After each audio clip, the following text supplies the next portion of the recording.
खंड में हम यह जानने की कोशिश करेंगे कि ऋग्वेद की ऋचाएँ और उपनिषदों में क्या साम्य है और उपनिषदों की विषय वस्तु क्या है। अपने प्रतिपाद्य विषय के विशिष्ट स्वरूप के कारण उपनिषदों की गणना वैदिक सूक्तों एवं ब्राह्मणों से सर्वथा स्वतंत्र एक विशेष वर्ग के साहित्य में की जाती रही है। जैसा कि हम विचार करने पर इस निर्णय पर पहुँचते हैं कि सूक्तों में वर्णित देवताओं के अंदर सामान्य विश्वास को ब्राह्मणों की यांत्रिक याज्ञिकता ने हटा दिया था। उपनिषदों का अनुभव है कि मठ को जन्म देने वाला धार्मिक विश्वास पर्याप्त नहीं है। उपनिषदों ने वेदों के धर्म में बिना उसकी आकृति को छेड़े सदाचार का पुट देने का प्रयत्न किया। उपनिषदों ने वैदिक सूक्तों में सांकेतिक अद्वैतपरक विचारों पर और अधिक बल देकर तथा वैदिक कर्मकांड के बाह्य स्वरूप का विरोध कर एवं वेद की पवित्रता के प्रति उदासीनता धारण करके वेद से भी ऊपर उठकर विचारधारा को अधिक उन्नत, परिष्कृत एवं समृद्ध किया। समस्त वैदिक उपासना के क्रम विहीन अंतःक्षोभ के अंदर एकत्व एवं अनुभूति का एक निश्चित सिद्धांत स्पष्ट रूप में अभिव्यक्त होता था। कुछ सूक्तों में वस्तुतः एकमात्र केंद्रीभूत शक्ति के भाव का विधान था। उपनिषदों ने इस प्रवृत्ति की व्याख्या की। वह एक ही आत्मा को स्वीकार करते हैं जो सर्वशक्तिमान है, अनंत है, नित्य है, अनिर्वचनीय है, स्वयंभू है, विश्व का सृष्टा है, रक्षक है और संहारकर्ता भी है। वह ज्योतिर्मय स्वामी एवं विश्व का जीवन है, अद्वितीय है, एकमात्र वही पूजा, भजन एवं नमस्कार का पात्र है।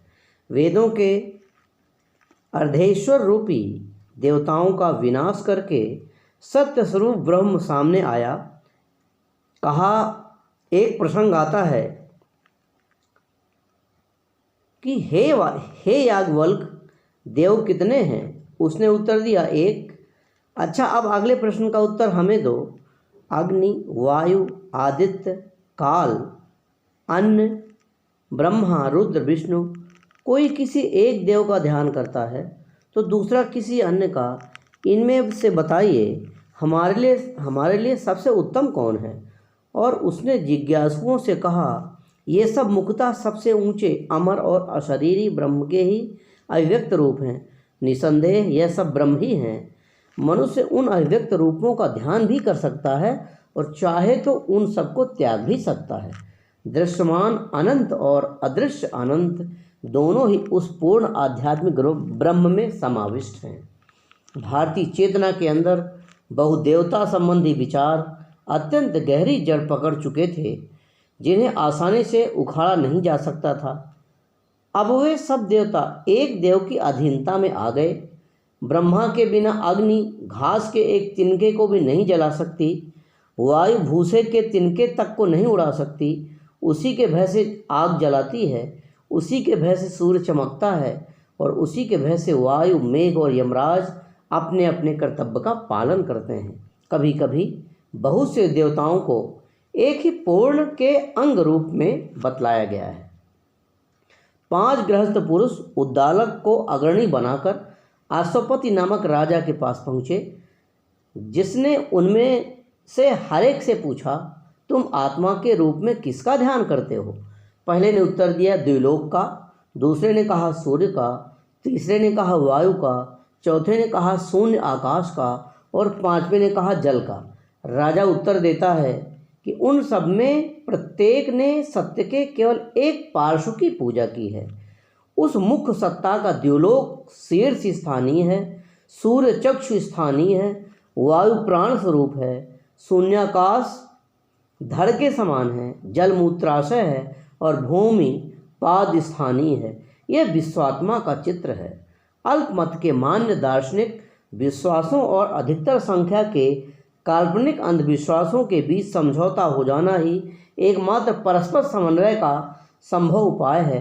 हम प्राचीन व्यवस्थाओं को सर्वथा उड़ा नहीं सकते, क्योंकि ऐसी चेष्टा का तात्पर्य होगा कि हम मनुष्य जाति के मूलभूत स्वभाव एवं प्रत्यक्ष भेदभाव की, जो कि विश्वासी व्यक्तियों की नैतिक एवं बौद्धिक अवस्थाओं में रहता है, उपेक्षा करते हैं, क्योंकि वे सब एक साथ ही उच्च ज्ञान को प्राप्त करने में असमर्थ होते हैं। एक अन्य पक्ष ने भी उपनिषदों के भाव का निर्णय किया। उनका लक्ष्य भौतिक विज्ञान अथवा दर्शन शास्त्र न होकर समुचित जीवन था। उनकी अभिलाषा आत्मा को देह के बंधन से मुक्त कराने की थी, जिससे कि वह परम ब्रह्म के साथ संयुक्त हो जाने का आनंद उपभोग कर सकें। बौद्धिक शिक्षा जीवन की पवित्रता के एक उपयोगी सहायक के रूप में थी। इसके अतिरिक्त भूतकाल के लिए उपनिषदकारों के मन में श्रद्धा का भी भाव था। वैदिक ऋषियों की मंगलमयी स्मृति के कारण भी उनके सिद्धांतों पर आक्रमण करना एक अपवित्र कार्य होता। इस प्रकार उपनिषदों ने एक उदित हुए आदर्श दार्शनिक विज्ञान के साथ रूढ़िगत पुराने अस्तित्ववाद की अनुकूलता स्थापित करने का प्रयत्न किया। मनुष्य के धार्मिक आभ्यंतर ज्ञान के उद्गम स्थान दो प्रकार के होते हैं, वस्तुनिष्ठ और आत्मनिष्ठ, अर्थात बाह्य जगत के अद्भुत चमत्कार और मानवीय आत्मा के अंदर का प्रणिधान। वेदों के काल में प्रकृति की विस्तृत व्यवस्था ने मनुष्य के ध्यान को अपनी ओर खींचा। विश्व की भिन्न भिन्न शक्तियाँ ही उनके आराध्य देव हैं। उपनिषदों में हम आंतरिक जगत की गहराइयों में खोज करने के लिए रुकते हैं। स्वयं परमात्मा ने इंद्रियों को बाह्य दृष्टि के लिए प्रवृत्तिवान बनाया है। इसीलिए इन भौतिक इंद्रियों द्वारा मनुष्य बाहर की ओर ही देखता है, अंदर की ओर अपनी आत्मा में नहीं देख सकता। कोई बिरला ही धीर पुरुष आंखों को बंद करके अमृत की इच्छा करता हुआ अपने अंदर आत्मा का साक्षात्कार करता है। भौतिक जगत से अंदर निवास करने वाली अमर आत्मा की ओर ध्यान संक्रमित होता है। उस उज्जवल प्रकाश को प्राप्त करने के लिए हमें आकाश की ओर ताकने की आवश्यकता नहीं। तेजोमय अग्नि तो अपने आत्मा के अंदर ही है। मनुष्य की आत्मा संपूर्ण विस्तृत विश्व के अभिन्न रहस्य को खोलने की कुंजी है।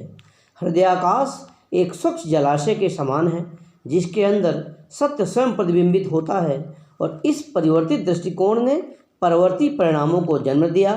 नाम देवधारी देवताओं की नहीं, अपितु सत्य स्वरूप जीवित ईश्वर अर्थात ब्रह्म रूपी आत्मा की पूजा करना ही उचित है। परमात्मा के निवास का स्थान मनुष्य का हृदय है। ब्रह्मणः कोशोषि, तुम ब्रह्म का कोश आवेष्टन हो। जो कोई दूसरे किसी देवता की पूजा करता है, यह समझकर कि वह दूसरा है और मैं हूँ दूसरा, वह नहीं जानता। अंतर्वासी अमर आत्मा और महान विश्व शक्ति एक ही हैं, अभिन्न हैं। ब्रह्म आत्मा है और आत्मा ब्रह्म है। वह एकमात्र सर्वोपरि उत्कृष्ट शक्ति जिसके अंदर के सब पदार्थों की सृष्टि हुई है, आंतरिक आत्मा के साथ तादात्म्यक है और प्रत्येक मनुष्य के हृदय में सन्निविष्ट है। उपनिषदें निष्कृति के सिद्धांत को उस भाव में नहीं स्वीकार करती जिसमें वेद उसे लेते हैं। उपनिषदों में हम वैदिक देवताओं से सांसारिक वैभव, धन संपत्ति एवं सुख की याचना की भांति प्रार्थना नहीं करते, बल्कि वहाँ केवल दुख से निवृत्ति के लिए ही प्रार्थना पाई जाती है। दुख के ऊपर जो इतना बल दिया गया है, उसका तात्पर्य कभी कभी यह लिया जाता है कि भारतीय ऋषियों के अत्यधिक निराशावाद की ओर संकेत किया जाता है, किंतु यह बात नहीं है।